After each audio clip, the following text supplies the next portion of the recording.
እግዚአብሔር የማን ልብ መዓዛ እንደሚያውደው ታውቃላችሁ? ያንድ ምን ይላል? ወደዚህ ወደ ትሑት መንፈሱም ወደ ተሰበረ በቃሌም ወደሚንቀጠቀጥ ሰው እመለከታለሁ ይላል። እግዚአብሔር እንዲያይን ከፈለግን ይህችን ሕይወትን ኑርን ለማመድ የዛሬ ማጌጣችንን ብቻ አይደለም ባዶ እጃችንን መቅረትም ይመጣል እንዳንረሳው። የዛሬ ቀና ማለታችንን ብቻ አይደለም አንድ ቀን ጎንበስ የሚል ቀን መምጣት እኮ አይቀርም እንዳንረሳው። የዛሬ መፈለጋችንና የብዙ ሰዎችን ትኩረት ማግኘታችንን ብቻ አይደለም ማንፈለግበትን ቀን ሊመጣ። ታዲያ ሰው እንዴት በዚህ ሁሉ ይመካል? በሰው ላይ የሚመጻደቅ ጢቅ ብሎ ምራቅ የሚተፋ መስታወቱን የሚዘጋ ሽታቸውን የሚጠላ መውደቁ አይቀርም። የልብ ኩራት የያዘው መጣሉ አይቀርም። የኮራ መጣሉ አይቀርም። የተመካ መውደቁ አይቀርም። ለምን እንመካለን? ተሰጥቶን ሳለ፣ የሚወሰድብን ሆኖ ሳለ፣ ተመጽውተን ሳለ። ለምን ሰው ትምክተኛ የሚሆን ይመስላችኋል? ሁሉ ነገር በእጁ ጭብጥ በእግሩ እርግጥ አድርጎ የሚኖር ስለሚመስለው ነው። ለምን ሲወሰድበት ይደነግጣል? ያንን ስላላመነ ነው። አመን ሲወሰድብህ አመነ፣ አትታመንም። ለዚህ ነው እኮ ቅዱስ ኢዮብና ሚስቱ ፍጹም የተለያዩት እኮ ለዚህ ናቸው። ያችኛዋ ትሰድባለች፣ ይሄኛው ያመሰግናል። አንተም እኮ ድሆችን የምትንቀው እንድትከፋፍል የሰጠህን ሀብት በብዙ ቅምጥልነት እኮ እየፈጀ ያለኸው እመነኝ ያንተ ብቻ ስለመሰለ ነው። እግዚአብሔር የሰጠኝ እንዳከፋፍልለት ነው። እኔ እኮ አከፋፋይ ብቻ ነኝ ብትል ኖሮ ድሆችንም አትንቅም፣ ወደ አንተ የሚመጡትንም አታባርርም። ሁሉን በእኩል አይነት አለ። በጣም ንጹሕ ሕይወት ትኖራለህ። ወዳጄ በብዙ ቃላት ማሳመር ውስጥ ሳይሆን አባት የሚኮላተፍ ሕፃን ልጁን መኮላተፍ እንደሚፈልግ የተኮላተፈች ጸሎትህን እግዚአብሔር ይወደዋል። በቃላት የተሰካካውን ያሸበረቀውን የደመቀውን አይደለም፣ ኮልታፋ ሆና ትህትና ያጨባት እሷን ጸሎት ይፈልጋታል እግዚአብሔር። ወንድምህ ሲፈጥን ብታየው አትመቀኝም፣ ምክንያቱም አንተ ክርስቶስን ለብሰሃል። ወንድምህ ሲንቀራፈፍ ብታየው ንቀትና አንዳንድ ነገር አያድርብህም። ይህ ምንኛ ጣፋጭ ሕይወት ነው። ወደ እግዚአብሔር የበለጠ የቀረቡ ሰዎች በምን ይታወቃሉ ካላችሁ፣ ወይ በብዙ ተአምራት እንዳይመስላችሁ፣ በብዙ ትህትና። ከተአምራት ከማድረግ በላይ ሙት ከማስነሳት በላይ በትህትና ነው የሚታወቁት። የበለጠ ወደ እግዚአብሔር ቀራቢ ከሆንክ የበለጠ ትሁት ሁን። በቃ የበለጠ ቅርብ ሲሆኑ እኮ አይታዩ። የምን እሱ እዩኝ ማለት ትህትና መልክ ካለው ማርያም ናት ብንል አነሳሳትም። እናቱ ስትባል ባሪያው ነኝ ብላ የጮኸች እሷ ነች። ዛሬ ከባቢያችን አጃቢ ከሌለ እኮ ኩርፊያችን፣ ስብከት ስንጨርስ እኮ ካልተጨበጨበል፣ ደግሞ ከመከፈቱ በፊት መቅድሞ ስናሳዝን፣ ለምን ስለ ራስህ መከላከያ በማቅረብ ትደክማለህ? ለምን አንተ የሆንከውን ለሰው ሁሉ ለማረጋገጥ ትዳክራለህ? የጽድቅህንም ስራና ፍሬ ትሩፋትን ታጠፋለህ።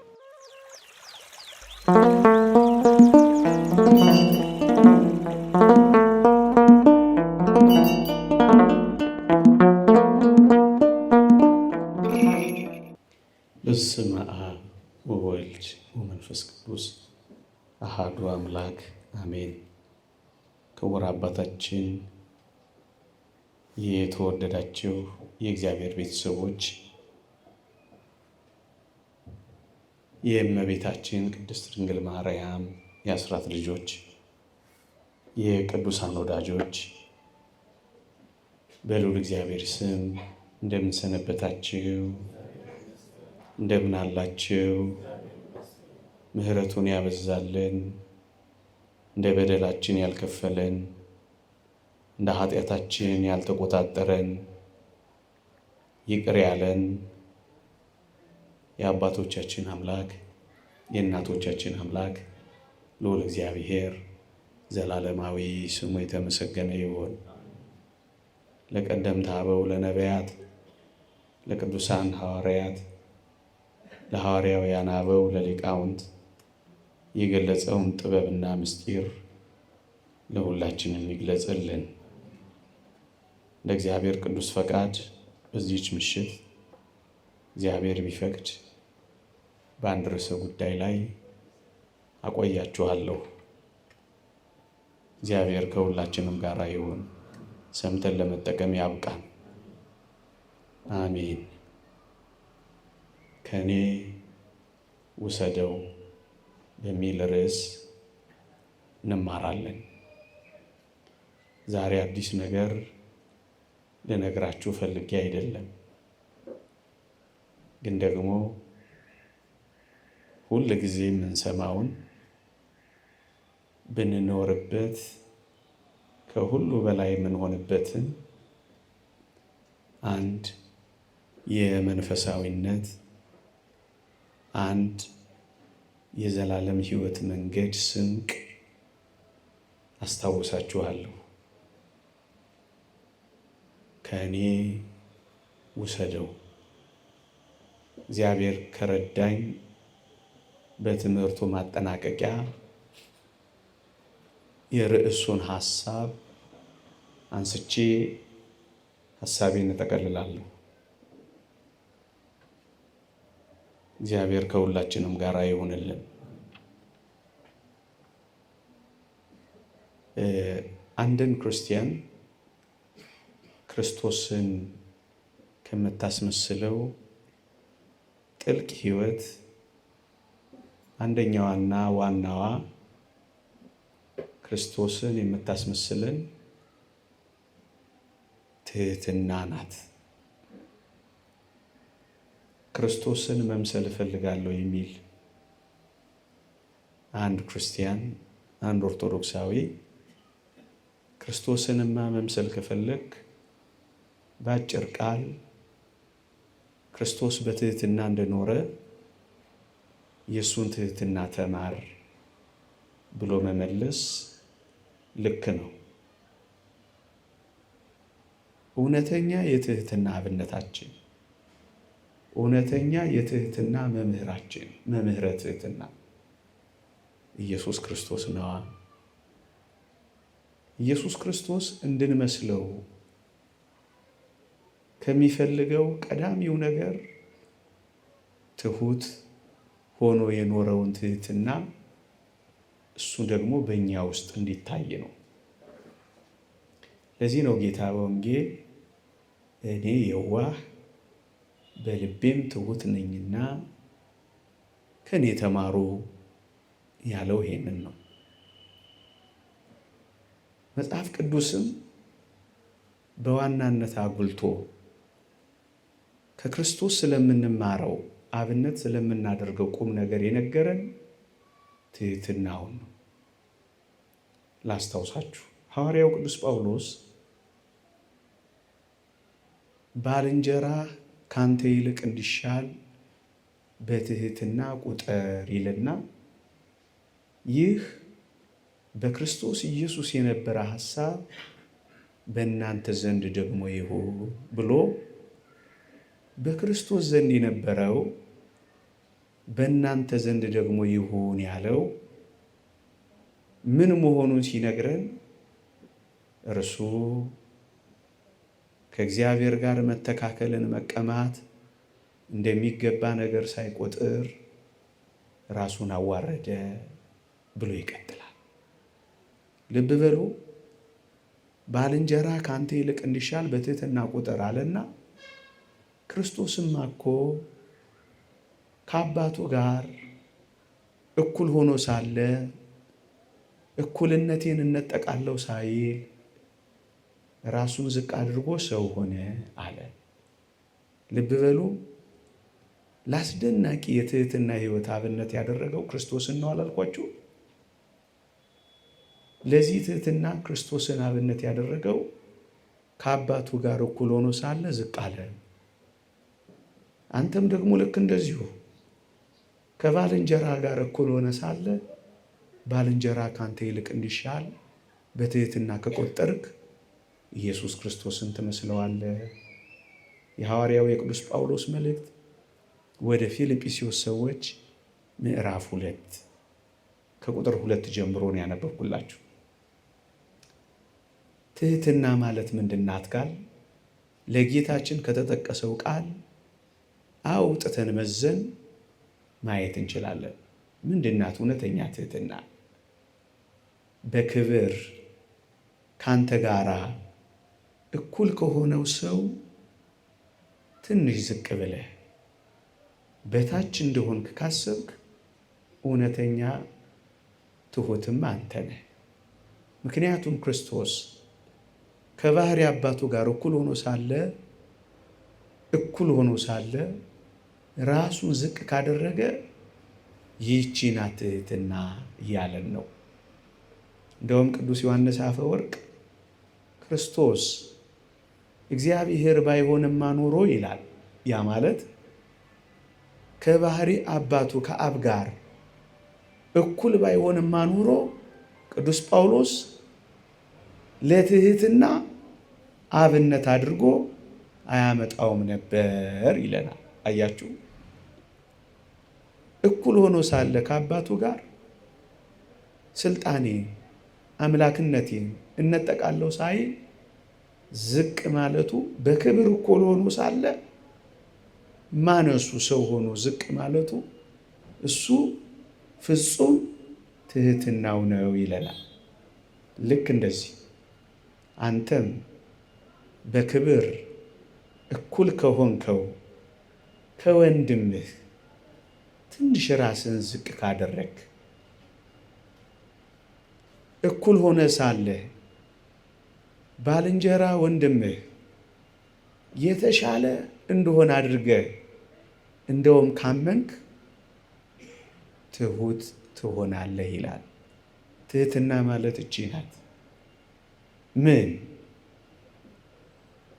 በክብር ራሳችንን ከፍ ከፍ ማድረግ እየቻል ወደን ፈቅደን ራሳችንን ዝቅ ስናደርግ እንደ ክርስቶስ እውነተኛ ትሑታን እንሆናለን። እየቻል አቅሙ እያለን ግን የክርስቶስን የትሕትና ሕይወት አብነት አድርገን ከፍ ከፍ ማለት እየቻል ራሳችንን ዝቅ ካደረግን ክርስቶስን በትሕትና እንመስላለን።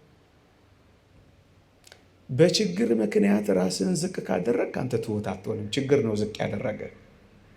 ምንም ችግር ሳይኖርብህ ከወንድሞች ከባልንጀሮች እኩል ሆነ ግን እነሱን የተሻለ እንደሆኑ አድርገህ በትሕትና ከቆጠርክ አንተ ኢየሱስ ክርስቶስን ወደ መምሰል መጣህ ማለት ነው። ኢየሱስ ክርስቶስን በምን እንመስለዋለን? እንዲህ ባለችው ትሕትና ነዋ። ራስን ከፍ ማድረግ ስላልቻልክ ዝቅ ያልክ ከሆንክ ግን እመነኝ አንተ በቃ ዝቅ ያልክ ነህ። ይህ ትሕትና አይሆንም። ስላልቻልክ ሞክረህም ስላቃተህ ነው።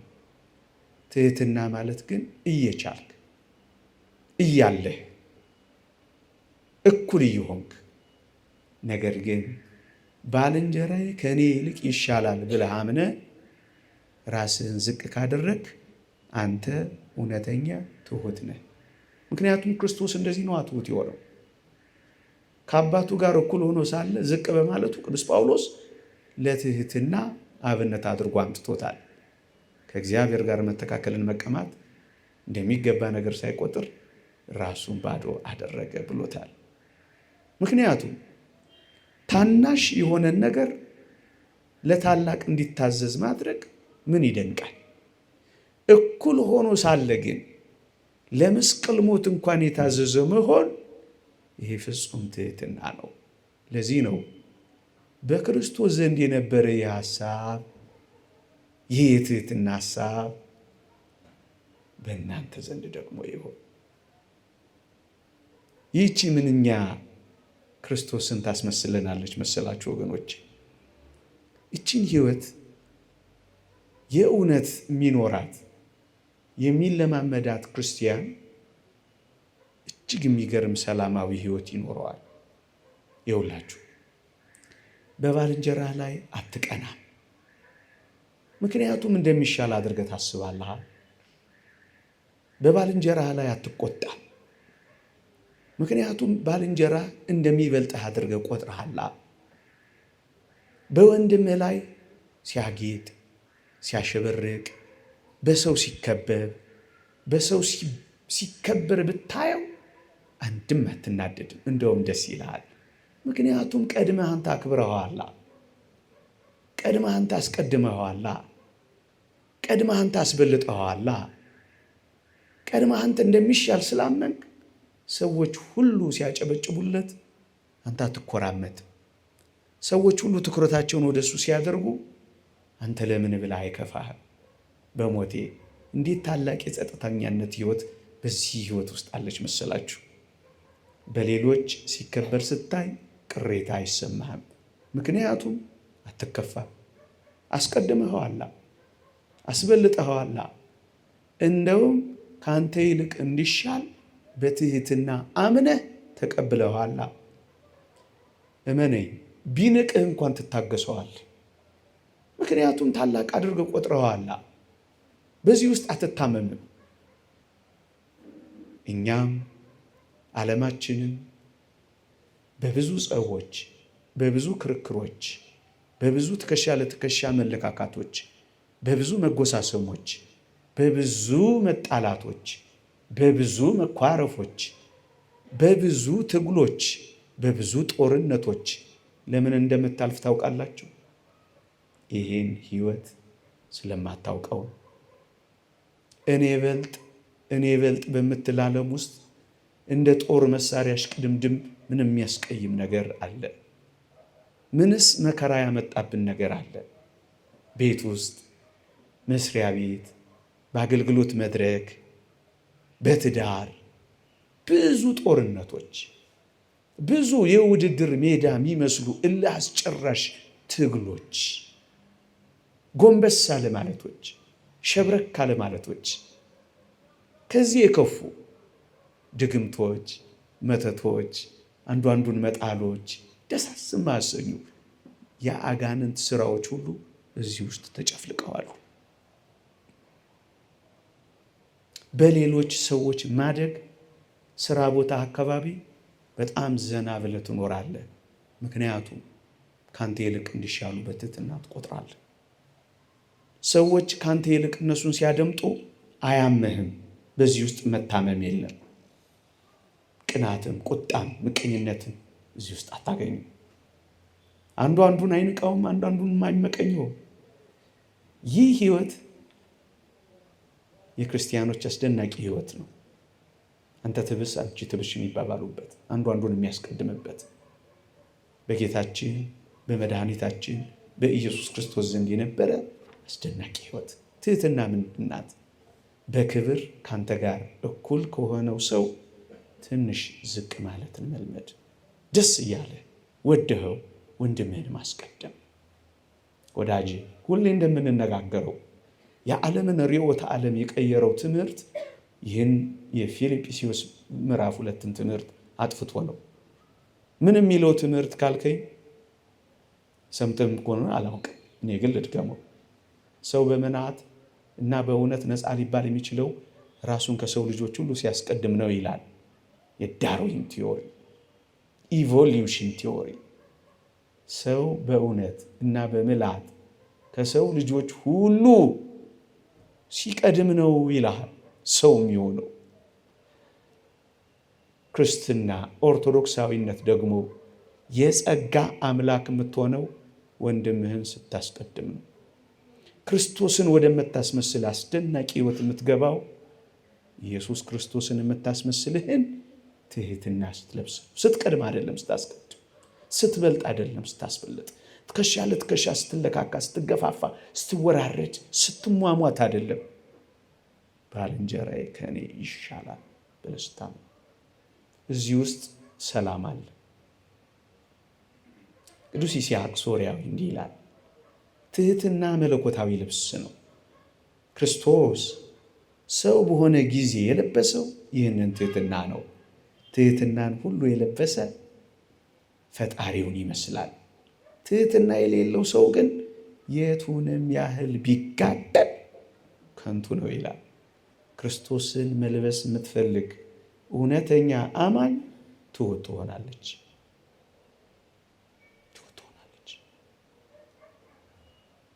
አምላኳን ትመስላለች። ከዚህ በተቃራኒው ግን የቱንም ያህል ቢጋደል ትህትና ከሌለው ከንቱ ነው። ሺህ ጊዜ ቆራቢ ከንቱ ነው። ሺህ ጊዜ ሰጋጅ ከንቱ ነው። ሺህ ጊዜ ጸሎተኛ ከንቱ ነው። ለምን ስጋውን ለእሳት አሳልፎ አይሰጥም? ከንቱ ነው። ምን ከሌለ? ኢየሱስ ክርስቶስን ካለበሰ። በምን? በትህትና። የተወደዳችሁ ክርስቲያኖች፣ ታዲያ ክርስቶስን ወደምታስመስል ወደዚች አስደናቂ ህይወት መጓዝ መጀመር የለብን። በእሷ ክርስቶስን ለብሰዋለን፣ በእሷ ክርስቶስን መስለዋለን። በእሷ በዓለም ላይ ያሉትን ፈተናዎች በሙሉ ድል እንነሳለን። ሰላማዊና ጸጥተኛ ሕይወት ከትዳር አጋራችን ጋር። ፓትርያርክ ሺኖዳ አንድ አስደናቂ ቃል ይህን ምክንያት አድርገው የተናገሯት እንዴት ትጣፍጣለች ልንገራችሁ። ምን ይላሉ? ከወንድሞች ጋር እንደ ልጅ መሆን ልመድ ይላሉ። ከኩዮች ጋር ከወንድሞች ጋር እንደ ልጅ ሁን፣ ዝቅ በል እንደ ልጅ። ከልጆች ጋር ደግሞ እንደ ወንድም ሁን። እንዴት ይደንቃል! ይህን የሚኖር ሰው እመኑኝ በጣም ጸጥተኛ ሕይወት ነው የሚኖረው። አይቀናም፣ አይከፋው፣ አይመቀኝም። ቅዱስ ዮሐንስና ቅዱስ ጴጥሮስን አታስታውሱም? ቅዱስ ጴጥሮስ ስቶ በተመለሰ ጊዜ ወደ መቃብሩ ሲገሰግሱ እዩ። አንድ ሊቅ ምን ይላል? ቅዱስ ዮሐንስ ፈጥኖ በመሄዱ ወደ መቃብሩ፣ ቅዱስ ጴጥሮስ በመንቀራፈፉ ንቀት አላደረበትም ይላል። ጠፍቶ በመምጣቱ ጭራሽ አልናቀውም ይላል። ቅዱስ ጴጥሮስ ደግሞ ቅዱስ ዮሐንስ በመስቀሉ ስር በመጽናቱ አሁን ደግሞ በፍጥነት ወደ መቃብሩ በመገስገሱ ቅዱስ ጴጥሮስ ደግሞ አልተመቀኘውም ይላል። ወንድምህ ሲፈጥን ብታየው አትመቀኝም፣ ምክንያቱም አንተ ክርስቶስን ለብሰሃል። ወንድምህ ሲንቀራፈፍ ብታየው ንቀትና አንዳንድ ነገር አያድርብህም። ይህ ምንኛ ጣፋጭ ሕይወት ነው! ማቃለልም፣ መናቅም፣ ምቀኝነትም፣ ክፋትም የምታጠፋ አስደናቂ ሕይወት እዚህ ሕይወት ውስጥ አለች። ምድር ይህን ሕይወት ብትለማመድ ምንኛ ሰላም በሆነች። እንኳን ምድር እኛም ክርስቲያኖች ይህችን ሕይወት ብንቀምሳት ምንኛ ጣፋጭ ሕይወት በኖረ። ከአንተ ጋር በክብር እክል ከሆነው ሰው ዝቅ ማለትን ተለማመድ። ሰላማዊ ኑሮ ትኖራለን። ቤትን ከትዳርን ጀምረን። ሁለተኛ እውነተኛ ትህትና ምንድን ናት? እውነተኛ ትህትና ምንድን ናት? እውነተኛ ትህትና ሁሉን የተቀበልኩ እንጂ ከእኔ የሆነ አንዳች ነገር የለም ብሎ ማመን። ቅድም ወንድምን፣ አሁን ከእግዚአብሔር ጋር የቱም ነገር ምንም ነገር የተሰጠኝ እንጂ የኔ አይደለም ብሎ ማመን። ብዙ ጊዜ ሰው ትዕቢተኛ የሚሆነው፣ ብዙ ሰው ኩሩ የሚሆነው፣ ብዙ ሰው በሰው ላይ የሚመጻደቀው፣ ብዙ ሰው የጽድቅን ሕይወት የሚያበላሸው ያመጣው እንጂ የተሰጠው እንደሆነ ስለማያስብ ነው። ይሄን በማሰብ ውስጥ እንዴት ትሁት መሆን እንደሚቻል ጥቂት ነገሮችን ማንሳት ይቻላል። ትሁት ሰው ማዕከል የሚያደርገው ራሱን አይደለም፣ እግዚአብሔርን ነው። ሁል ጊዜ እግዚአብሔርን በፊቱ የሚያይ ሰው ነው። ጠዋት ሲነሳ መልኩን እንኳን በመስታወት ቢያይ እግዚአብሔር እንዴት ውብና ድንቅ አድርጎ እንደፈጠረው የሚመሰጥ ሰው ነው። ኪሶቹ ሲሞሉ የእግዚአብሔር በረከት እንዴት እንደጎበኘው የሚያይ ሰው ነው። ራሱን አይደለም፣ ማዕከሉን እግዚአብሔርን የሚያደርግ ሰው ነው። እንዲህ ይላል እግዚአብሔር ቃል አንደኛ ቆሮንቶስ መልእክት ምዕራፍ 4 ቁጥር 7 አንተ እንድትበልጥ ማን አድርጎሃል? ያልተቀበልከውስ ምን አለ? የተቀበልክ ከሆንክ ግን እንዳልተቀበለ ሰው የምትመካው ምንድን ነው ይላል። ማን ያልተቀበለ ሰው እዚህ ምድር ላይ አለ? ሁላችን የትኛውንም ነገር ተሰጥቶን አሁን የምንተነፍሰው እንኳን የጸጋ ነው ተሰጥቶን፣ ትንፋሾቻችንን እንኳን ሳይቀር የያዘው እግዚአብሔር ነው። የተሰጠንን፣ የተመጸወትንን፣ የተበደርንን የኛ ከኛ የሚባል ነገር አንዳች ነገር የሌለን እውነት እንነጋገር ከተባለ ብቻችንን ድሆች ነን። ሰው ይህን ካላሰበ እግዚአብሔርን እየረሳ ይኖራል። እንዳልተቀበለ ሰው የምትመካው አንተ ማነህ የሚለው ቅዱስ ጳውሎስ። ስለዚህ ነው እንዳልተቀበልክ ካሰብክ ኩሩና ትምክህተኛ ሆነ ነው የምትቀረው። በራስህ ትመካለህ፣ ራስህን ታደንቃለህ፣ ስራዎችህን ታሞግሳለህ። ከእግዚአብሔር በላይ ለራስህ ማንነት የምትሰጠው ቦታ አይጣለው። እንዳልተቀበለ ሰው የምትመካ አንተ ማን ነህ? ተቀብለህ ነው። ባለጸግነት አለ፣ እግዚአብሔር ባርኮልሽ ነው። የሆድሽ ፍሬ ተባርኮልሻል፣ እግዚአብሔር ሰጥቶሽ ነው። ልጆች ማን ያመጣቸዋል? ማን ደም አረጋ? ማን አጥንት ሰካ? ማን ጤነኛ አደረገ? ማን ባረከ? ሰው ይህን ሲያስብ ትሁት ይሆናል። የኔ አይደለም ማለት ይጀምራል። ፍጹም በረከት ከላይ ነው። በጎ ስጦታ ፍጹምን በረከት ከላይ ነው ይላል ቅዱስ ያዕቆብ። ከላይ ራሱን አይደለም ወደ ላይ ነው የሚያየው። ወደ ላይ ሰው እንደተቀበለ ሲያስብ ትሁት ነው የሚሆነው። ምንም የለኝም ከኔ አይደለም ብሎ ያምናል። ይሄ ነው ትልቁ ትሁት የሚያደርገው። ለዚህ ነው ቅዱስ ጳውሎስ እንዳልተቀበለ ሰው የምትመካ አንተ ማን ነህ? ለምን ሰው ትምክተኛ የሚሆን ይመስላችኋል? ሁሉ ነገር በእጁ ጭብጥ በእግሩ እርግጥ አድርጎ የሚኖር ስለሚመስለው ነው። ለምን ሲወሰድበት ይደነግጣል? ያንን ስላላመነ ነው። አመን ሲወሰድብህ አመመ። አትታመምም፣ አትታነቅም፣ ተስፋ አትቆርጥም። ያንተ ለዚህ ነው እኮ ቅዱስ ኢዮብና ሚስቱ ፍጹም የተለያዩት እኮ ለዚህ ናቸው። ያችኛዋ ትሰድባለች፣ ይሄኛው ያመሰግናል። አበቃ። ለምን ተረጋጋ? ሰጠ ወሰደ ለማለት የበቃው የተቀበለ ትሁት እንደሆነ። ትህትና በዚህ ውስጥ ትመጣለች። የተቀበልሽ ሁል ጊዜ እንደሆነ ማሰብ። የጸጋውን ስጦታ የካደ ትዕቢተኛ መሆኑ አይቀርም። እንዳልተቀበለ የረሳ ሰው ትዕቢተኛ መሆኑ አይቀርም። በዚህ መመካት የጀመረ ሰው ትዕቢተኛ ሆኖ ይቀራል። በተሰጠ ሁሉ አመስጋኝ ያልሆነ ሰው እመኑኝ እግዚአብሔርን ይረሳል፣ ትዕቢተኛ ይሆናል። ትዕቢተኛ ይሆናል። ሰው ከትዕቢት ወደ ትህትና እንዴት ይመጣል? የተቀበልኩ ነኝ።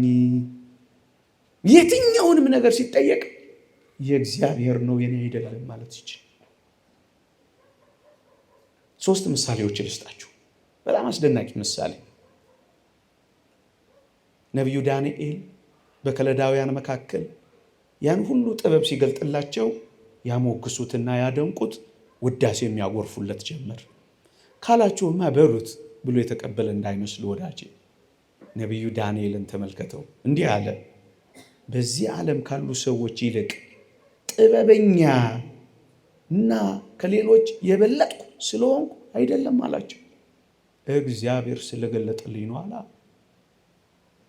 ዓለም ዛሬ እንደዚህ ኮራቸው፣ ዛሬ እንደዚህ ምስቅልቅሉን የምታወጣው የእሷ እኮ መስሏት። አንተም እኮ ድሆችን የምትንቀው እንድትከፋፍል የሰጠህን ሀብት በብዙ ቅምጥልነት እኮ እየፈጀ ያለኸው እመነኝ ያንተ ብቻ ስለመሰለ ነው። እግዚአብሔር የሰጠኝ እንዳከፋፍልለት ነው። እኔ እኮ አከፋፋይ ብቻ ነኝ ብትል ኖሮ ድሆችንም አትንቅም፣ ወደ አንተ የሚመጡትንም አታባርርም። ሁሉን በኩል አይነት አያለህ። በጣም ንጹሕ ሕይወት ትኖራለህ። አየኸው ዳንኤል፣ እኔ ከሌሎች ስለበለጥኩ አይደለም፣ በዚህ ዓለም ካሉ ሰዎች ይልቅ በጥበብ ስለበለጥኩ አይደለም፣ እግዚአብሔር ከኔ ጋር ስለሆነና ስለሰጠኝ ነው። ወደ ላይ በጎ ስጦታ ፍጹምም በረከት ጥበብም ከላይ ነው። ወደ ላይ አስደናቂውን ዮሴፍንስ ለምን አላሰማችሁም? ህልምን ከተረጎመ በኋላ ውዳሴ ሙገሳ ሲያጎርፉለት እንዴት እንደናቀውና እንደተጸየፈው ይልቁንም ወደ ትክክለኛ አድራሻው እንዴት እንደላከው እዩት። ቅዱስ ዮሴፍ እንዲህ አለ፣ ህልምን የሚተረጎም እግዚአብሔር ሰጠው አይደለምን? በቃ አላሚ ነህ፣ እግዚአብሔር ሰጥቶሃል። ፈዋሽ ነህ፣ እግዚአብሔር ሰጥቶሃል። ተናጋሪ ነህ፣ እግዚአብሔር ሰጥቶሃል። ተርጓሚ ነህ፣ እግዚአብሔር ሰጥቶሃል። ቀዳሽ አወዳሽ ነህ፣ እግዚአብሔር ሰጥቶሃል። ውብ ነሽ፣ እግዚአብሔር ሰጥቶሻል። ብርቱ ነህ፣ እግዚአብሔር አበርትቶሃል። ወደ ላይ ወደ ላይ የተሰጠ ከሆንክ አመስግንበት። የተባረክ ከሆንክ በብዙ ነገር እግዚአብሔርን አክብርበት። የከበረች መስዋዕት እግዚአብሔርን ታከብራለች። እግዚአብሔርን አክብርበት፣ እግዚአብሔርን አክብርበት።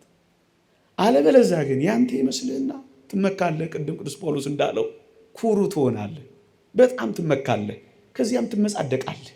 ከዚያም እቺ ጆሮ ለምን አየችኝ ትላለህ። የድሆች ሽታ እንኳን ያስጠላሃል።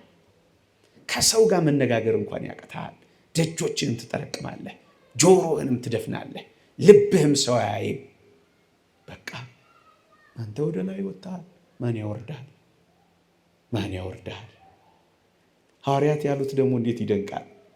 ያንን ሐዋርያት ሥራ ላይ ሽባውን ከፈወሱት በኋላ እነሰጥ ዘንድ ብርና ወርቅ የለንም፣ በናዝሬቱ በኢየሱስ ክርስቶስ ስም ተነስና ተመላለስ ካሉት በኋላ የሰው ሁሉ ትኩረት እነሱ ላይ አረፈ። ብዙ ፎሎወርስ አገኙ እንደማለት ቁጠሩት። በሉ ምናምን ምናምን አላሉ። እኔ አባቶቻችን እንዴት ይደንቁኛል! ሰው እንኳን እንዲያውቃቸው እንዲከተላቸው እኮ አይፈልጉም። ምን አይነት የተገላቢጦች ዘመን እንደሆነ እኔ እንኳን የደረስኩባቸው መምህራን አሉ። እንሸኝህ ዛሬ ስንለው ምን ስለሆንኩ ነው የምትሸኘኝ ብሎ የሚያባረረን መምህር ስሙን ብጠቅስ ደስ ይለኝ ነበር። ዛሬ ከባቢያችን አጃቢ ከሌለ እኮ ኩርፊያችን፣ ስብከት ስንጨርስ እኮ ካልተጨበጨበል ደግሞ ከመከፈቱ በፊት መቅድሞ ቤት ስናሳዝን። ክብርን የሚፈልግ ሰው ክብር ከእርሱ ትረቃለች፣ ክብርን የሚርቃት ክብር ትከተለዋለች። ክብርን በመፈለግ ሳይሆን በመራቅ ነው የምትመጣው። ቅዱስ ይስሐቅ ነው ይህን የተናገረው። እና ሐዋርያት ምን አሉ መሰላችሁ? በዚህ ስለምን ትደነቃላችሁ? ወይስ በገዛ ኃይላችን ወይስ እግዚአብሔርን በመፍራታችን ይህ ይመላለስ ዘንድ እንዳደረግነው ስለምን ትኩር ብላችሁ ታዩናላችሁ? አላ ወደ ላይ ስሙን ያስነስ። እኛ ምንድነን? ለምን ታዩናላችሁ? ምን አደረግን? አይመኩ አየ የትኛውም ጸጋ ይኑር። እንዴት ያሳዝናል በዚህ ዘመን። ንገራቸው ጸጋዬ ምን አይነት ሀብት እንዳለው ንገራቸው። አገምታገ እየተቀረጸ ሴጣናትና መናፍስት ሁሉ እንደ እውነት ተናጋሪዎች በዚህ ዘመን የተደበላለቀ ዘመን አይደለም። እኛ ምን በወጣን ያጋንንትን ወሬ የምንሰማው ምንድነው? ስላንተስ ለኛ አባ ማቴዎስ የሚባል አባት ሰማችሁ? ጥቂት ነገራቸው። ያው የሚደንቅ ነገር ምን አላቸው? የረሃብ ጠኔ በያዘኝ ጊዜ የእግዚአብሔርን ስም ስጠራ እጠግባለሁ። የበረሃ ውርጭ በሌሊት ባስቸገረኝ ጊዜ የእግዚአብሔርን ስም ስጠራ መንፈስ ቅዱስ ያሞቀኛል ካላቸው በኋላ አደራችሁን ግን ከሞትኩ በኋላ እንኳን ስሜን እንዳታነሱት፣ አሁን የነገርኳችሁንም ነገር እርሱት አላቸው። እንድታስቡኝ እንኳን አልፈልግም። እኛ እኮ ዛሬ መታሰብ ነው የምንፈልገው። ለምን ትኩር ብላችሁ ታዩናላችሁ? እግዚአብሔር ያደረገው አይደለም? የእግዚአብሔርን ክብር የነጠቀ ትውልድ ይኖር ይሆን? የተቀበልን ባስልዮስ ዘቂሳርያ ይህን የተመለከተ አንድ አስደናቂ ቃል ይናገራል። ምዕመናን እንዲህ ይላል፣ የያዝከው በጎ ነገር ሁሉ የእግዚአብሔር ስጦታ መሆኑን ዘንግተህ በእጄና በጥበብ ያገኘሁት ካልክ በትዕቢት ትወድቃለህ። የሰጠ እግዚአብሔር መሆኑን ማወቅ የትህትና መጀመሪያ ነውና ይላል። የተሰጠ ከእግዚአብሔር መሆኑን ስታውቅ ትሁት ህይወት መኖር ትጀምራለህ። የኔ አይደለም ማለት ትጀምራለህ። ከራስህ ታወጣና ወደ ባለቤቱ ትልከዋለህ። ያን ጊዜ ትሁት ልብ ይኖርሃል። የአእምሮ ትህትና የሚሉት ሊቃውንት ይሄንን ነው።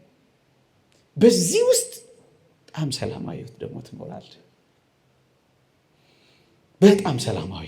የዛሬን መቆምህን አይተህ ያቆምህን አትረሳ። እንደምትወድቅ ስለምታውቅ ወደ አቆመህ ትልከዋለህ።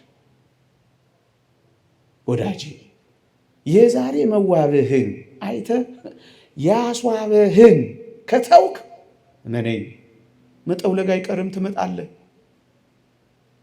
ወደ ባለቤቱ አድራሻ መላክ። የዛሬን ማግኘት አይተህ የሞላልህን የባረከህን አምላክ ከረሳ ማጣት አለና ነገ ትቸገራለህ። ማጣት ደግሞ ይመጣል። ያ ንጉሥ ሰላንዲዮስ እንደተናገረው ንጉሥ ነው፣ ብዙ የሞላው ነው። መጨረሻ ሊሞት ሲል በመቀበርበት ሳጥን እጄን አውጥታችሁ ቀበሩኝ አላቸው። ለምን?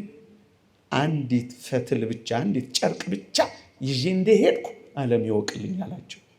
አላ ባዶ ይሄዳላ። የኮስሞቲክስ ቦክስ የያዘ ያ ውብ ገላ ምንም ነገር የሌለው ባዶ ሳጥን ውስጥ ይገባላ። ምንም። ያም ሰውዬ ሚስቱን እንዳለቀሰላት እኮ ነው። አማሻለሁ እንጂ ወጥ አልሰራሽ ብዬ፣ አማሻለሁ እንጂ ጠላ አልጠመቅሽ ብዬ፣ ዛሬስ ጣትሽ ከፈትልም አልተለየ እንዳለ ጠላም ወጥም የለም፣ እጅሽ የያዘው ፈትል ብቻ ነው። ባለሙያ ነሽ ማለቱ ይሆን እንጃ። ግን ፈትል ብቻ ይዘሽ ነው የሞትሽው። ምን ትይዛለህ? ባገኘህ ጊዜ ማጣትህን የዛሬ በመዓዛ ሽቶች መታወድን ብቻ አይደለም እንዳትረሳ። ዛሬ ይህን ያደረገልህ አምላክን ከረሳው ከዘነጋው እመኔ መሽተትህ እኮ ማይቀር ነው። የዛሬ ማጌጣችንን ብቻ አይደለም ባዶ እጃችንን መቅረትም ይመጣል እንዳንረሳው። የዛሬ ቀና ማለታችንን ብቻ አይደለም አንድ ቀን ጎንበስ የሚል ቀን መምጣት እኮ አይቀርም እንዳንረሳው። የዛሬ መፈለጋችንና የብዙ ሰዎችን ትኩረት ማግኘታችንን ብቻ አይደለም ማንፈለግበትም ቀን ይመጣል። ታዲያ ሰው እንዴት በዚህ ሁሉ ይመካል? ዛሬ የተመካ ነገ ደግሞ ደብቁኝ ደብቁኝ ይላል። ሲራክ እንዳለው እኮ ነው እንግዲህ ትቢያ አመድ የሚሆን በሕይወቱም ሳለ ሰውነቱ የሚተላ ሰው ለምን ይታበያል? ሲራክ ምዕራፍ 10 ቁጥር 9 ለምን ትታበያለህ? በቁምህ ልትተላ ትችላለህ፣ በበሽታ ትመታለህ። ታዲያ ይህ ሰው ትሑት ሆኖ መኖር የለበትም? ሲቆም መውደቁን፣ ሲያገኝ ማጣቱን፣ ሲዋብ መጠውለጉን፣ ሲሞላለት መጉደሉን፣ ሲያጌጥ ባዶ እጅ መሆኑን፣ ሲፈለግ ፈላጊ ያጣ አንድ ቀን ሊሆን እንደሚችል እያሰበ ለምን ትሑት አይሆን? እንደዚሁ ብቻ የሚቀር የመሰለው እኮ ነው ሰው ምስኪን የሚሆነው ሲወድቅ የሚደነግጠው። ወዳጄ እዚህ ውስጥ እንዴት አይነት ትህትና አለ መሰለ! ከእግዚአብሔር የተሰጠውን አክብሮ መጠበቅ እና እንደ ዲያብሎስ ልንሆን ይገባል። ዲያብሎስ ለምን ወደቀ? ዲያብሎስ ለምን ተጣለ? እንዲህ ይላል እግዚአብሔር ቃል፣ በውበት ምክንያት ልብህ ኮርቷል። ልቡ የኮራ መጣሉ እኮ አይቀር። ስለ ሀብቱ ልቡ የኮራ፣ ስለ ቤቱ ሙላት ልቡ የኮራ፣ ስለተሰጠው ጸጋ ልቡ የኮራ፣ በሰው ላይ የሚመጻደቅ ጢቅ ብሎ ምራቅ የሚተፋ መስታወቱን የሚዘጋ ሽታቸውን የሚጠላ መውደቁ አይቀር። ይህ ልብ ኩራት የያዘው መጣሉ አይቀርም። እንዲህ ይላል፣ በውበት ምክንያት ልብ ኮርቷል፣ ከክብርህም የተነሳ ጥበብህን አረከስክ፣ በምድር ላይ ጣልሁህ ይላል። የኮራ መጣሉ አይቀርም፣ የተመካ መውደቁ አይቀርም። ታዲያስ ለምን እንመካለን?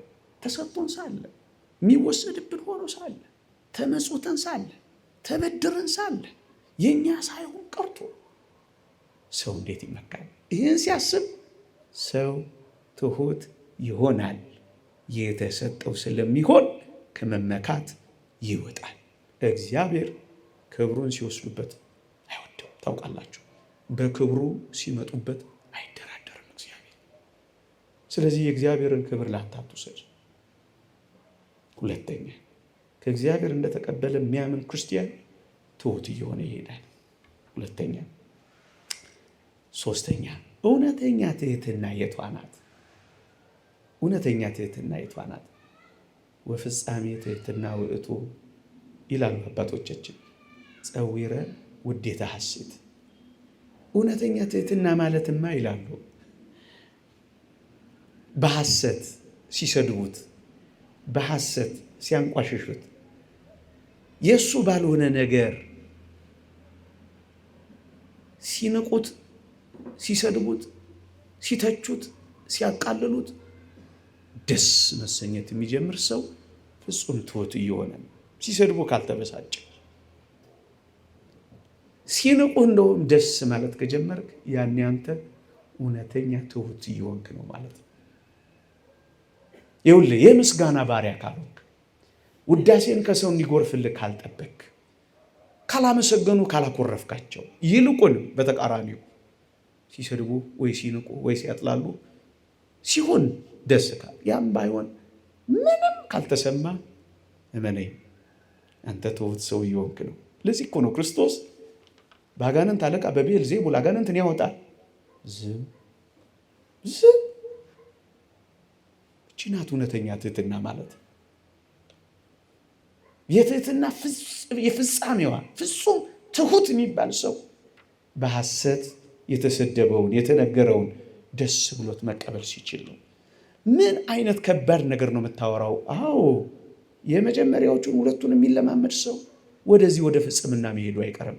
ራሱ ፍጹማን ያደርገናል። ህይወቱ ወደ ፍጽምና ነው የሚመራ። ፍጽምና ቅድስናን ፍጹም እያደረግን አይደለም የሚለው። ፍጹም ወደ መሆን እንመጣለን። ምን ስናረግ? ስድባችንን ደስ እያለ ሳይከፋ፣ ሳንቀየም፣ ሳናኮርፍ፣ ሳንበቀል በዝምታ ያለ ማስተባበያ አቤት ስንኖር እንዴት ይደንቃል! ያ ሙሴ ጸልይ፣ ያ ዮሐንስ ሐጺር እንዴት ይገርማሉ! አንተ ጠቋር አለዋሉ አበምኔቱ ፍንክንክ ፊቱ። ሙሴ ጸልይም እኮ ነው። እውነተኛ ትሕትናችን ናት አለዋሉ። በሚሰድቡት መሃል አፉን ያልከፈተ በግ ምንኛ ትሑት ነው! እንደሱ ነው እኮ ክርስቲያን እንድንኖር። ለምን ስለ ራስህ መከላከያ በማቅረብ ትደክማለህ? ለምን አንተ የሆንከውን ለሰው ሁሉ ለማረጋገጥ ትዳክራለህ? የጽድቅህንም ስራና ፍሬ ትሩፋትን ታጠፋለህ። አትድከም። እንደውም አባ መቃርስ አንድ መነኩሴ መጥቶ የመዳንን ነገር ጠየቀው። ምን አለው ይላል? ለመዳን ምን ላድርግ ብሎ ጠየቀው አሉ። አባ መቃርስ አንድ ቦታ ላከው። አንድ ውብ ቦታ ላከው። የት? የመቃብር ቦታ ላከው። ሂድና አለው በዚያ መቃብር ውስጥ ያሉ ሙታንን በደንብ አድርገህ አሞግሳቸው፣ አወድሳቸው፣ የምስጋና ጎርፍ አጉርፍላቸው አለው አለ። እሺ ብሎ ሄደና አመስግኑ፣ መርቆ፣ ባርኩ። ብቻ ምን አለፋችሁ ውዳሴ ጎርፍ አንጀውጅጎ መጣ። ምን አሉ? ምንም ዝም። ምንም አላሉ። አዎ ምንም አላሉኝ። እነዚያ ሙታን ምንም መልስ አልሰጡኝም። በል ደግሞ አሁን አንድ ምስጢር ልንገርህ። እሺ ሂድና ሙልጭ አድርገህ ስደባቸው። በእኛ ዘመን እንደ እስከ አፍንጫቸው አስታጥቃቸው። ሄደና አጠጥቱ ተመለስ። ምን አሉ?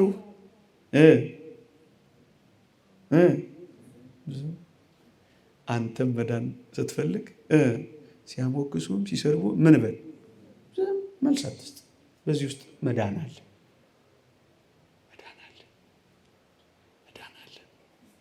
በምስጋናም በስድብም በውዳሴም በነቀፋም ጊዜ የተደላደለ ማንነት፣ ማይደነግጥ ማይኮፈስ ዝም። በዚህ ውስጥ እንዴት አይነት ጽድቅ አለ መሰላችሁ ወገኖቼ! በመከበርም በመዋረድም ጊዜ አለመጎዳት ማለት እኮ ነው። ይሄ ምንድን ነው? ፍጹም ትሕትና ነው። ፍጹም ትሕትና። ራሳቸውን አይከላከሉ። እንባ መሪና እንደሱ አይደል የሆነችው? አታውቁ ነው አይደል? ታውቋላችሁ ታሪኳን። ምን አይነት ትሕትና ነው! ምን አይነት ቃላት ሊገልጸው የማይችል ህይወት ነው ይሄ። እና ይህንን መኖር ቀስ በቀስ ፍጹም ነው፣ ግን ቀስ በቀስ የምንደርስበት ነው። አንድ ወጣኔ መነኮስ ገዳም ውስጥ ችላ ሲሉት ሌሎች ሲሞክሱ እሱ ሲከፋው አየና ይሄን ነገርማ ማሸነፍ አለብኝ አለ። ጀማሪ እኮ መነኩሴ ነው። ውዳሴ ሲከለክሉት ይከፋዋል፣ ሲነቅፉት ምርር ይለዋል። ጥለ ሂድ ብረር ይለዋል። ስለዚህ እቺን ህይወቱን ማስተካከል እንዳለበት አሰበና ምን እንዳደረገ ታውቃላችሁ? እንዲህ አደረገ። ምን አደረገ መሰላችሁ? ወደ ከተማ ገባና ገንዘብ እየከፈለ ስደውኝ ብሎ ሰዳቢ ቀጠረ። የሰማችሁ? ሰዳቢ ቀጠረ። ከዛስ በቀን የተወሰነ ስድብ እየጠጣ ወደ ገዳሙ ይመለሳል። እና የተወሰኑ ወራት እንደዚህ ያደረገ። ከዛ ምን እንደሆነ ታውቃላችሁ? ከዕለታት አንድ ቀን ከገዳሙ ለስራ 3 ወንድሞቹ ጋር አብሮ ለተልእኮ ወደ ከተማ ወጣ። ያን ጊዜ አንድ ሰው የምር መጣና ጥርግርግ አድርጎ ሰደበው። ከዛ እሱ ተለማምዷል። ምን አደረገ? ፍንክንክ ብሎ ፈነጠዘ። የተመረቀ ያክል ሳቀ። ሁለቱ እነዛ ወንድሞች አበዱ። ካልተጣላን ሁሉ አሉ። ዝም በሉ አላቸው። ይቺን የዛሬዋን በረከት ከፍዬ ነው ያገኘኋት። አሁን እኮ ሳልከፍል ነው የተሰደብኩት። እንዴት እንደተለማመደ ተመልከቱ። መንፈሳዊነትን እንዴት በጽናት እንደሚለማመዱ አያችሁ። እንደሱ እኮ የሚሆነው ወንድሞች፣ ቀስ በቀስ ግልምጫን፣ ቁንጥጫን፣ እርግጫን አይደለም፣ ቀስ በቀስ መገለልን፣ ቀስ በቀስ እነዚህን የተለማመደ ሰው ይድናል። በቃ ያሸንፋል። ምንም አይመስለውም። አልተመሰገነም፣ ምንም። ይቺ ደግሞ የትህትና ፍጽምት የሆነች ህይወት ናት። አራተኛ ሰዓቴን እንድጠቀም። አሁን ደግሞ በጣም አስደናቂ ነገር ልንገራችሁ። ለእናንተ አላውቅም፣ ላስደንቅ ይችላል። እኔ ግን ስለሚያስደንቀኝ ነው። እዩ፣ ትህትና ስትጠፋ ሁሉም በጎ ምግባር ጥርግ ብለው እንደሚጠፉ ታውቃላችሁ። ትህትና የሌለው ሰው የውህና የለውም፣ የዋህ አይሆንም። ትህትና የሌለው ሰው ታዛዥ አይሆንም። ትህትና የሌለው ሰው አፍቃሪ አይሆንም። ትህትና ይላሉ አባቶቻችን የበጎ ምግባራት ሁሉ እናት ናት። የበጎ ምግባራት ሁሉ እርሻ ናት ትህትና ያለ ሰው ሁሉንም ጸጋ ሰብስቦ መሸከም እንደሚችል ብርቱ ሰው ነው። ይህን ህይወት ገንዘብ ያደረገ ሰው ይኸውላችሁ ይታዘዛል። ትሁት ነዋ። ክርስቶስ ለመስቀል ይኸውም ለሞት ያክል እንኳን የታዘዘው የሆነው ፍጹም ትሁት ስለሆነ ነው። እኩል መሆኑን ትቶ ስለመጣ ለሌላ ለምድሮም አይታዘዝም። ያስደናቂ ነው። አያኮርፍም። እንዴት ያኮርፋል? ምን አቅም አለው? አይገፋፋም፣ አይከዳዳም፣ አይቀናናም፣ አይጣላም። በጣም ሰላማዊ ነው የሚሆነው። ትሁት ሰው እንደሱ ነው የሚሆነው። ይህ በጎ ምግባራት ይኸውላችሁ በጎ ምግባራት የተሳሰሩ ናቸው። ይውህና፣ ታዛዥነት፣ ትህትና፣ ፍቅር፣ እነዚህ በሙሉ ዋናዋ ግን ይሄን ሁሉ የምታበቅለው ግን ትህትና ናት ይላሉ። humility is the foundation of all virtues። የበጎ ምግባራት ሁሉ መሰረት ትህትና ናት። ትህትና ናት። አንድ ጥሩ ታሪክ ልንገራችሁ። አንድ ባህታዊና አንድ የባህታዊ ውረድ አገልጋይ በአንድ ቦታ ይኖራሉ እና በምኔቱም አለ። አንድ ቀን ምን አደረጉ? የረዱን የአገልጋዩን ህይወት ሲያዩት በጣም አስደናቂ መንፈሳዊ ህይወት ነው የሚኖረው። ባህታዊው ደግሞ በትሩፋት የሚኖር ነው። በጣም ብርቱ ተጋዳይ ነው። አንድ ነው። እስኪ ማን ይበልጣል ከሁለታቸው ብለው ማወቅ ፈለጉና ምን አሏቸው? ሁለቱንም ሄዳችሁ እዛ ጨፌ ውስጥ ባህሩ ዳርቻ አካባቢ ጨፌ ውስጥ ሂዱና መልካም ቄጤማ ስላለ ለገዳማችን አምጡልን አሏቸው። ማንና ማን? ባህታዊ፣ የባህታዊ ውረድ። እሺ ባይ ይሉታል አባቶቻችን። ኦሆ ባህሊ ይሉታል አባቶቻችን። ሁለቱም ሄዱ። ባህታዊው አገልጋዩም ረዱ። ሄዱና ረዱ አገልጋዩ ምን እንዳደረገ ታውቃላችሁ? በጣም ታዛዥ ነው። በጣም ቅን ነው። በጣም ፈጣን ነው። በጣም የዋህ ነው። ልክ እዛ ጨፌ ውስጥ እንደደረሱ በፍጥነት ወደ ጨፌው መሃል ገባና ቄጤማውን ይቆርጥ ጀመር። ባህታዊው ዳር ቆሞ ረዱን ሲያየው ተደነቀ። ለካ ረዱ ምኖች መሃል ሆኖ መሰላችሁ ቄጤማውን የሚቆርጠው? አዞች መሃል ሆኖ። እየሰማችሁኝ ነው? የአዞ ስዕል እኮ አይደለም እልህ። ምኖች ውስጥ አዞች አይነኩትም። እና ይሄንን ሲያደንቅ አንድ አባት ትሁት ሰው ምንንም ማንንም አይፈራም። ክፎችን አይፈራም፣ እንስሳትን አይፈራም፣ አጋንንትን አይፈራም። እዚያ ውስጥ ሆኖ ሲያዩ ያ ባህታዊ በትሩፋት እኮ የተቀጠቀጠ ነው፣ ግን ምን የለውም፣ በጣም በትሩፋቱ የሚመካ ነው። ስለዚህ ፈራቸው አዞቹ። ያኛው ደግሞ እንስሳት የሚባል ነገር አያውቅም። አዞቹን እንዴት ይንኩት?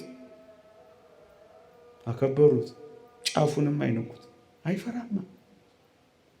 የበጎ ምግባራት ሁሉ ስር ነው። ታዛዥ ሆኗል። በመታዘዝ ውስጥ ደግሞ አለመፍራትን አግኝቷል። ያኛው ብዙ ትሩፋት አለው፣ ግን በትሩፋቱ ተመክቷል። ስለዚህ እንዴት አድርጎ ወደዛ ይግባል? ትሁት ሰው ማንንም አይፈራም። ትሁት ሰው ለሁሉም ይታዘዛል።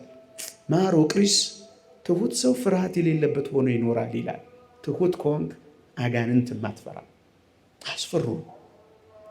ልበ አምላክ ዳዊት ትሁት ስለሆነ እኮ ነው ልቤ አይፈራም እያለ የዘመረው። ትሁት ሰው አይፈራም፣ ማንንም አይፈራም፣ ምንንም አይፈራም። እግዚአብሔር ከእሱ ጋር እንዳለ፣ እግዚአብሔር በውስጡ እንደሚኖር ያውቃል። ትሁት ሰው አይፈራም። ፓትርያርክ ሽኖዳ እንዴት አስደናቂ ቃልም አለቻቸው አይደል? ያለ ጸሎት ካለች አገልግሎት፣ ያለ አገልግሎት ያለ ጸሎት ትሻላለች እንደሚሉት ማለት ነው። እኔ ደግሞ ትንሽ ቀየር ላድርገው። ያለ ትህትና ካለች ትሩፋት፣ ያለ ትሩፋት ያለች ትህትና ትሻላለች። እዩት፣ አዙ ውስጥ ገብቶ እንዴት እንደሚሆን ተመልከቱት። በጣም ትሑታን ታዛዥ ነው የሚሆኑት። ጆን ዘ ክላይማክስ ዮሐንስ ዘሰዋሰው ላይ አንድ አስደናቂ ጣፋጭ ታሪክ ቀርቧል እና በጣም አንዳንዴ መለስ እያልኩ ስከልሰው እንዴት ይደንቀኛል። ኖላዊው ተብሎ እዛ ላይ ተጽፏል። ታላቅ ተጋዳይ የበቃ አባት ነው እና ወደ ገዳሙ የመጣውን አንድ ክርስትና ብርቱ መንፈሳዊ ወንድም ስለ ገዳሙ ስላሉት አስደናቂ አባቶች ያስጎበኘዋል እና አንድ ማዕድ ላይ ክላውሪስ ስለሚባል የ80 ዓመት አረጋዊ ተጋዳይ ሊያሳየው ፈለገና ና ብሎ ጠራው። በጆሮ አሁን ዝም ብለህ ተከታተል፣ አንድ አስደናቂ ሰው አሳያለሁ አለኝ አለ። ሲጽፈው ቤታችሁ ገብታችሁ አንብቡት። ዮሐንስ ዘሰዋሰው አላችሁ? መጽሐፉ የላችሁ?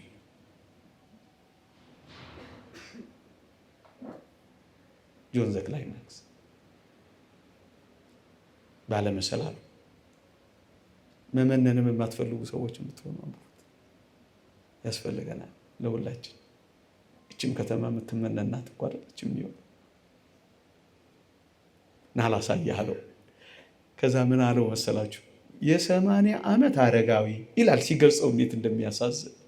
በተጋድሎ የገረጣና የከሳ ነጭ ፀጉሩም ፂሙም ነጭ የሆነ ኖላዊው ይህንን አረጋዊ ሰው ጠራዋል።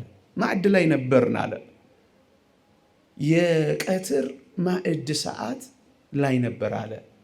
ና ብሎ ሲጠራው ብር ብሎ መጣና ፊቱ ቆመ አለ። ከዚያስ አውቆ ሆን ብሎ ኖላዊው አሁን ለሚተርክልን ሰው ሆን ብሎ ረሳዋል። ምን እንደሆነ ጠርቶት እንደቆመ ምን አድርጎ ፖዝ በሉት እናንተ። ፖዝ አረገውና ቆመ። ከዛ ሌላ ስራ ማዕዱን መብላት ጀመር። ሌላ አወራ። ከ2 ሰዓት በኋላ ያ አረጋዊ የ80 ዓመት አረጋዊ ያ ሽበት የደፋበት ታዛዥ ሰው በእነሱ ፊት ምንም ሳይ ቆሟል። እየሰማችሁ ይሄ ረስቶት እኮ አውቆት እኮ ነው። ደነቀኝ አለ። ከዛ እዚህ አረጋዊ ልብ ውስጥ ያለ መታዘዝ ምን እንደሆነ ማወቅ ፈለኩና አለ። ነገሩ ከተበተነ በኋላ እሱም ከተንቀሳቀሰ በኋላ ቀስ ብዬ በምስጢር ጠራሁትና ምን ነበር እየሆነ የነበረው እዛ ቆመ አልኩት አለ። ጌታዬ ምንም፣ እኔ የአባቴን የኖላዊውን ቃል ኢየሱስ ክርስቶስ እንዳዘዘኝ ቃል ተቀብየዋለሁ። ከእግዚአብሔር ትእዛዛት አንዱ እንደሆነ አውቄያለሁ እና ዝም ብለህ ስትቆምስ አልኩት አለ። በእግዚአብሔር መሰዊያዎች ፊት እንደቆምኩ እያሰብኩ ነው የቆምኩት። እየሰማችሁ ይሄ ረስቼዋለሁ አለ። ይህ ከምን መጣ? ይህ መታዘዝ፣ ይህ ይውህና፣ ይህ በጥልቀት ነገሩን እንደዚህ ማመንና መቀበል ትሁት ከመሆን ጋር የበጎ ምግባራት ሁሉ አፍቃሪዎች ትሆናላችሁ። ሰውን ወዳጆች ትሆናላችሁ።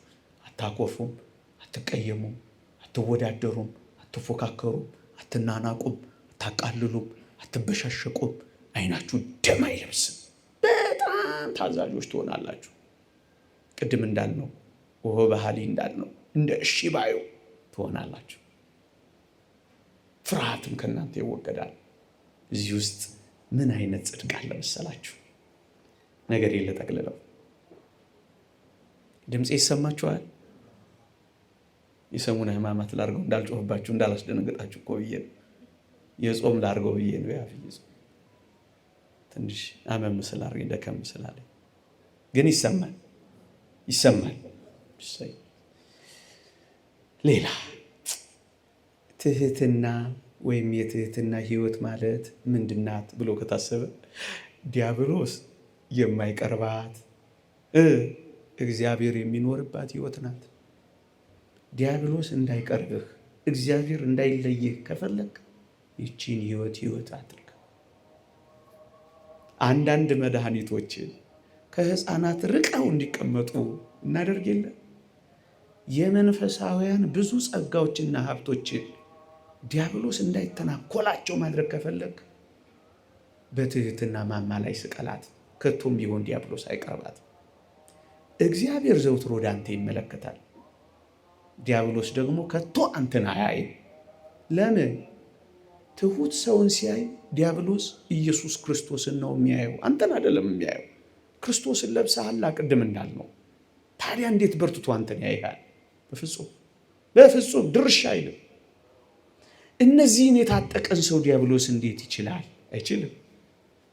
ቅዱስ መቃርስ በረከቱ ትደርብንና ትህትና የሰይጣንን መረብ ሁሉ የምትበጥስ ሰይፍ ናት። ሰይጣን በትህትና ፊት መቆም አይችልም። በትሑታን ዘንድ አቅም የለውም። ሰይጣን ጥርሱ የረገፈ ባሩዱ የወጣለት ቀለህ የተንኮታኮተ። የተወደዳችሁ ክርስቲያኖች እግራችን ስር ሊሆን የሚገባው ዲያብሎስ እኮ ዛሬ አናታችን ላይ የወጣው በትምክህት፣ በኩራት፣ በትዕቢት፣ በመመጻደቅ፣ በአለሁ ባይነት ውስጥ እኮ ነው።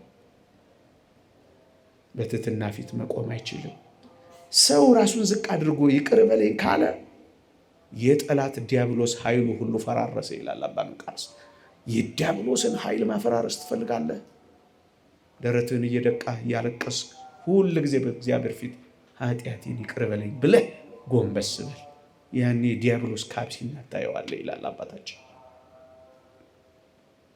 አይችልም። ዲያብሎስ መቅረብ አለመቻሉ ብቻ አይደለም። እኛ ምን እግዚአብሔር ካለ ታዲያ ሊቀርብ ነው። እግዚአብሔር ወደ ማን እንደሚመለከት ታውቃላችሁ? እግዚአብሔር የማን አይን እንደሚናፍቀው ታውቃላችሁ? እግዚአብሔር የማን ልብ መዓዛ እንደሚያውደው ታውቃላችሁ? ያንድ ምን ይላል? ወደዚህ ወደ ትሁት መንፈሱም ወደ ተሰበረ በቃሌም ወደሚንቀጠቀጥ ሰው እመለከታለሁ ይላል። እግዚአብሔር እንዲያይን ከፈለገን እቺን ህይወትን ኖርን ለማመድ ሌላው ሁሉ ይመጣል ወገኖች፣ ሌላው ሁሉ ይከተላል። ሌላው ሁሉ በዚህ ጸጋ ይሳባል። እግዚአብሔር አይኑን ካንተ አያነሳ። ወደዚህ ወደ ትሁቱ ሰው እንዴ ወንጌል ላይ ያላያችሁ ቀራጩና ፈሪሳዊው ለጸሎት ወደ ምኩራብ ወጡ። አንደኛው እንደዚህ ሰው ስላላደረከኝ አመሰግንሃለሁ። ጸሎት እኮ ነው። በሳምንት 2 ቀን ጾማለሁ። ሪፖርት ነው፣ ጸሎት ነው። ይሄ ነገር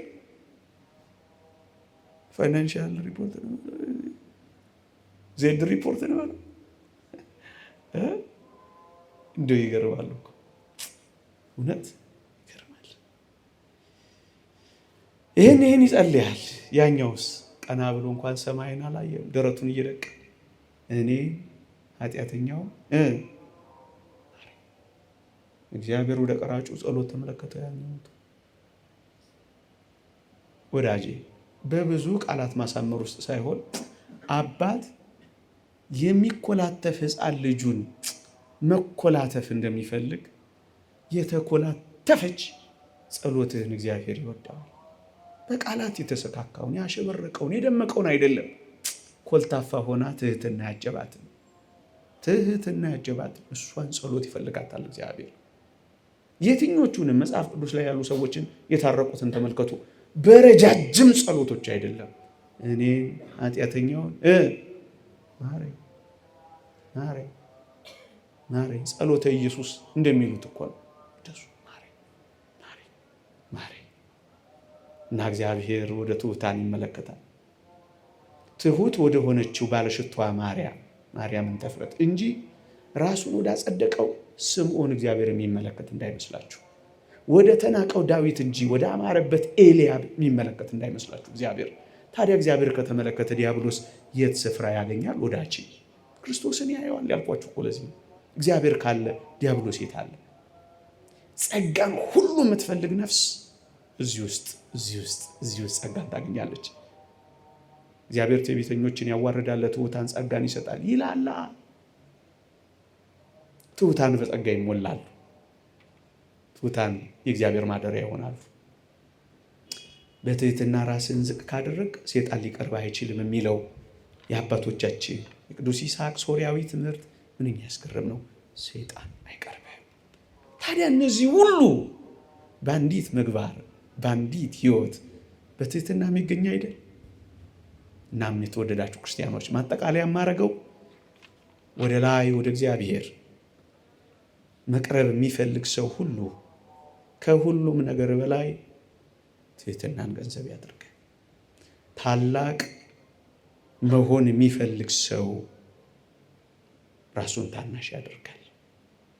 ነገር ግን ማንም ከእናንተ ታላቅ ሊሆን የሚወድ የእናንተ አገልጋይ ይሁን ይላል ጌታ ነው በወንጌል ማቴዎስ ወንጌል ምዕራፍ 20 ቁጥር 26። ታላቅ መሆን እንፈልጋለን፣ እንግዲያውስ የሌሎች ታናሽ እንሆን። በቅዱስ ጳውሎስ ጀምሬያለሁ፣ በጌታችን ቃል ጨርሳለሁ። የታላቅነትን መንገድ የምትፈልጉ የታላቅነት መሰላል በትዕቢት በትምክህት በኩራት አትገኝም። ይልቅ የቁልቁለት መንገድ በትዕቢት ትገኛለች። የታላቅነት መሰላል ግን ትህትና ብቻ ነች። ትህትና ብቻ ነች። የተወደደች ቅድስት ድንግል ማርያምን አብነት ካላደረግን ሌላ አብነት ምድር ላይ እንደሷ ማንን እናገኛለን? ከፍጡራን ወገን ፍጽምት በትህትና የሆነች አስደናቂ እናት አለችን። በተለይ እህቶቼ እሷን የሚመለከት ሰው ትሁት ነው የሚሆነው። ያዕቆብ ዘስሩግ እንደተናገረው በምድር ላይ እንደ ማርያም ራሱን ዝቅ ያደረገ የለም፣ በምድር ላይ በትህትናው እንደ ማርያም የከበረ የለም። በዚያ ሁሉ ጸጋ የተወደዳችሁ ክርስቲያኖች ሰውነቴ እግዚአብሔርን ታከብረዋለች አለች እንጂ ለራሷ ክብርን አልወሰደችም። በዚያ ሁሉ የመልአኩ ሰላምታ ይህ እንዴት ያለ ሰላምታ ነው አለች እንጂ ይገባኛል ብላ አልተሟገተችም። ይህቺ እንዴት አስደናቂ የትህትና እናት ናት። ራሷ ትህትና መልክ ካለው ማርያም ናት ብንል አነሳሳትም። እናቱ ስትባል ባሪያው ነኝ ብላ የጮኸች እሷ ነች። ሊያገለግሏት ሲገባ ኤልሳቤጥን ለማገልገል የኤፍሬምን ተራራ ሀገር እያቆራረጠች የገሰገሰች ብርቱ የትጋት ምሳሌ ይህችው ቅድስት ድንግል ማርያም አይደለች? ወደ እግዚአብሔር የበለጠ የቀረቡ ሰዎች በምን ይታወቃሉ ካላችሁ፣ ወይ በብዙ ተአምራት እንዳይመስላችሁ፣ በብዙ ትህትና። ከተአምራት ከማድረግ በላይ ሙት ከማስነሳት በላይ በትህትና ነው የሚታወቁት። የእግዚአብሔር ሰዎች ናቸው። ፍሬያቸውን ታውቃለህ። እንደዚህ ሲሆኑ ታያቸዋለህ። እንደ ቅድስት ድንግል ማርያም ወይም እንደ ጳውሎስ ሲሆኑ ታያቸዋለህ። ቅዱስ ጳውሎስ ከ3ኛው ሰማይ የደረሰው በምን እንደሆነ ታውቃለህ? 3 አስደናቂ የትህትና ነገሮችን ታይበታለህ። በመጀመሪያ ጭንጋፍ ነኝ አለ። ሁለተኛ ከሐዋርያት ሁሉ ማንስ ነኝ አለ። ሶስተኛውማ ይደንቃል። ያውም ለሰማዕትነቱ የቀረበ ሰዓት እኮ ነው። ምን አለ? ከኃጢአተኞች ዋና ነኝ። አይ እነዚህ 3 የትህትና እድገቶች ወደ 3ኛው ሰማይ የነጠቀው ይመስለኛል። ነውም እንጂ የምን ይመስለኛል። ወደ እግዚአብሔር የበለጠ የቀረበ ሰው የበለጠ ትሁት ይሆናል። እመነኝ። በጸሎት ውስጥ ትህትና፣ በቁርባን ውስጥ ትህትና፣ በመመጽወት ውስጥ ትህትና፣ በማገልገል ውስጥ ትህትና፣ በመተርጎም ውስጥ ትህትና፣ በውዳሴ በማንነት ሁሉ ትህትና። ቅዱስ አትናቴዎስን ሳላየኸውም እናንሹም ሲሉት በሮ አባ እንጦንስ ገዳም ነበር የገባው። እኔ ለዚህ ታላቅ ሹመትና አገልግሎት የማልገባ ምንም የማልጠቅም ነኝ እያለን ይጮኸው። ካላችሁትማ በሉ አምጡ አላለም። በገቤቴ ለእጁ ውሃ አቅርብለት ነበር እያለ አባ እንጦንስን እግሩን ያጥበው ጀመር። ተደበቀ። ወዳጄ ወደ በረሃ ሄደና ተደበቀ። ተለምኖ ነው የመጣው ወዳጄ። እዚህ እንዴት የምታስደንቅ ትህትና አለች። አብርሃም የበለጠ ትሁት ሲሆን ላሳይህ። ቅዱስ አውግስጢኖስ ሊቁ ምን ብሏል? አብርሃምን ተመልከተው፣ ለማማለድ ሲቆም ያለ ማፈር አመድና ትቢያ ሲሆን አለ። እንዴት ያለ ታላቅ! እግዚአብሔርን እያነጋገረው ለሎጥና ለሰዶም ሰዎች እየማለደ ተመልከተው፣ አፈር ሲሆን አመድ ሲሆን ትቢያ ሲሆን ይላል። እግዚአብሔርን የበለጠ ወደ እግዚአብሔር ሲቀርብ እንዴት ትሁት እንደሆነ ተመልከት። የበለጠ ወደ እግዚአብሔር ቀራቢ ከሆንክ የበለጠ ትሁት ሁን። በቃ መላእክትም ፊታቸውን ይሸፍናሉ፣ እግራቸውን ይሸፍናሉ። የበለጠ ቅርብ ሲሆኑ እኮ አይታዩም። የምን እሱ እዩኝ ማለት ነው።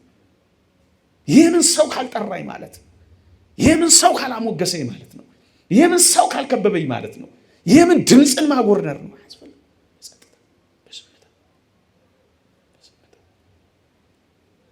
እና ነገር ልጨርሰው። በምን ልጨርሰው መሰላችሁ? ርዕሴ ምን ነበር? ይህን ሁሉ አውርቼ ያስረሳኋችኋል። በሞቴ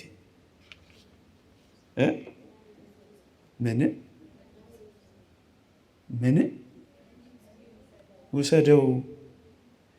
የፓትርያርክ ሲኖዳ አስደናቂ አባባላለች፣ ሁሌም የምወዳት ጌታዬ ይላሉ። በጣም ብዙ ጸጋዎችን ከሰጠኸኝ ጸጋዎች ጋር አብረህ ትህትናንም ጨምረህ ስጠኝ። አለበለዚያ ግን ጸጋህን ጨርሱታ።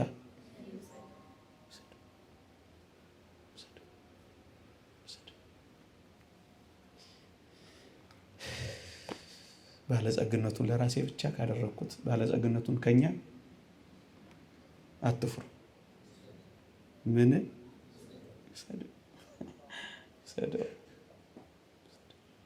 ልቀጥል ነበር፣ አፈርኳቸው። አባባላችሁ ሳሳ ያለ ነው።